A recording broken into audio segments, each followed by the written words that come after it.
Hi, I'm Amy from Birdwings.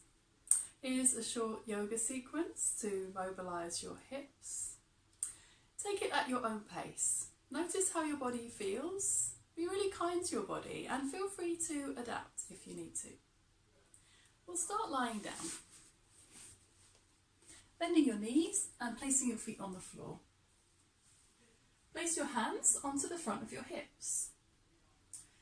And start to reach your left knee towards your chest.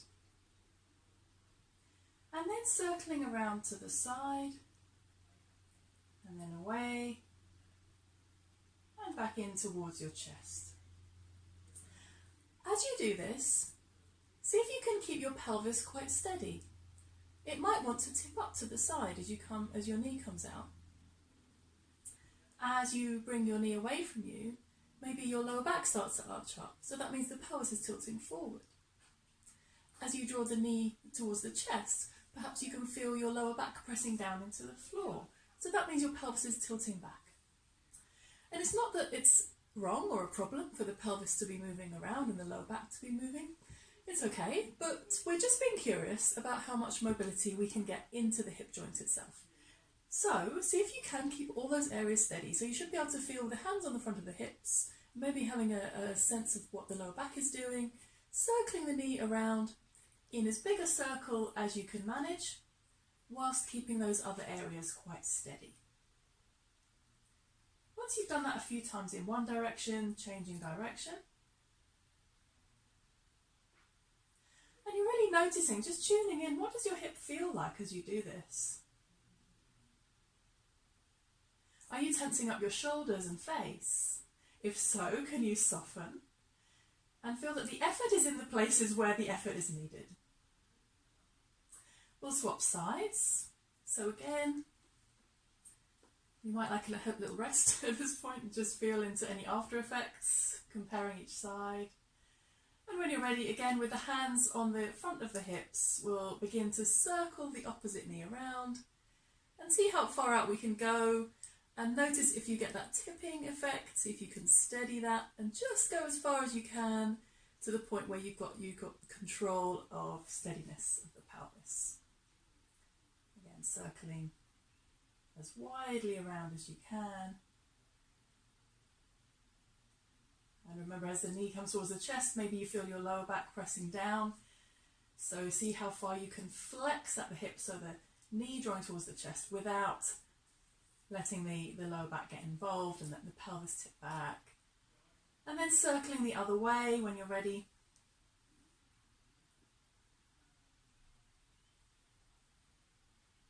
So it's going to be quite challenging to really stabilise. You probably notice some abdominal muscles having to get involved here to stabilise. Okay, so once you've done that on each side, coming onto all fours, feel free to find yourself some knee padding. So we'll do a very similar movement here and see if we can once again keep the lower back and the pelvis fairly steady. So drawing the knee towards the chest and then out to the side, circling around and back, and then this time on all fours we can bring the knee a little bit higher with the knee reaching back and see if we can open out the front of the hip here. As we push the knee up, you might feel that the buttock muscles, the glutes and the hamstrings, the back of the thigh getting some work. And then we can work around the opposite way, circling to the side and in and down. And what I notice here is it's quite difficult to do this, for me anyway, without my lower back and pelvis kind of moving around. So if I want to make a really big movement, I can just let my pelvis tilt up to the side and let my lower back get involved. Again, that's okay, that's just a different way of doing it. And I can make a much bigger movement and actually feels quite nice. But if we're interested in exploring our hip mobility, then it's really useful, I think, to just try it out if you can do this while keeping the pelvis and the lower back fairly steady and stable. They will move a bit, of course, but you can just try it. What is the hip joint able to achieve on its own? So of course we can swap sides, do that with the other leg, so doing a few on each side and seeing how that feels.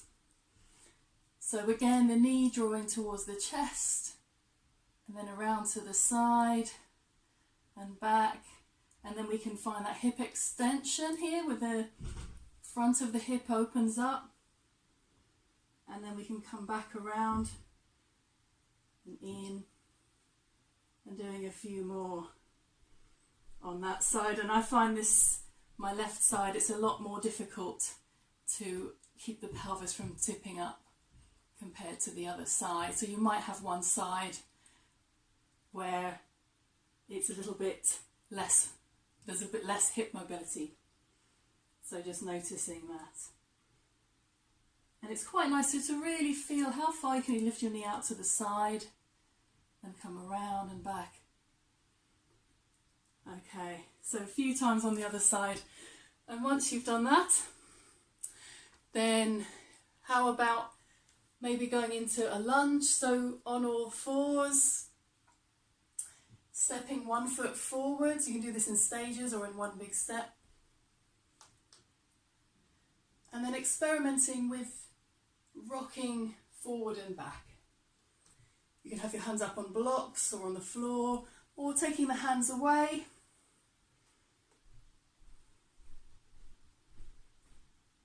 And then really pushing the supporting leg and front foot into the floor so that you're feeling that your muscles are active as you do this. And then swapping sides. If you have trouble getting the foot forward, you could assist the ankle with your hand. So positioning yourself, just get yourself feeling nice and steady and stable, starting to rock gently forward and back. Notice how that feels in the hips. See if you want to take the hands up.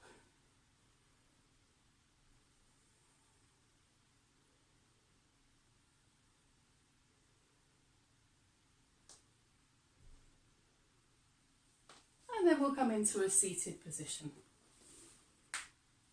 Stepping the feet out in front. And then beginning to sway the knees from side to side.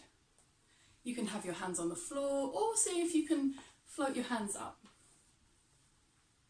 Then bringing the knees over to the left and walking the feet a bit further around towards the right, so that you have your left foot hugging in towards the right thigh. This is called deer pose. And then we've got the hips in different positions here, and we can move around a bit. Again, feel free to have your hands on the floor or keeping the hands up and just moving around and mobilizing, and maybe see if you can lean forwards and in different directions, just playing around, perhaps twisting. And you'll feel different sensations in the hips. So this is a really lovely way of just moving the hips in different ways. Then you might take the feet further away, so the knees are bent at 90 degrees. It's called 90-90 stretch. And again, it feels a little bit different, so you can move around. And then let's take the feet the opposite way. Perhaps starting with deer pose. The right foot is hugging in towards the left thigh, left foot tracking back behind. Hands can be on the floor or floating, and we're just moving around and seeing how that feels.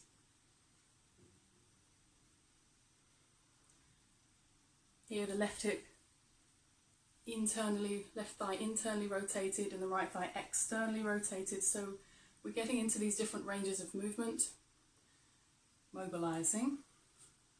Again, with this, on this side, you can take the feet a bit wider, so into 90-90 with the knees bent at 90 degrees. And again, experimenting with perhaps leaning in different directions and feeling the sensations that are happening around the hips. Aiming to be really kind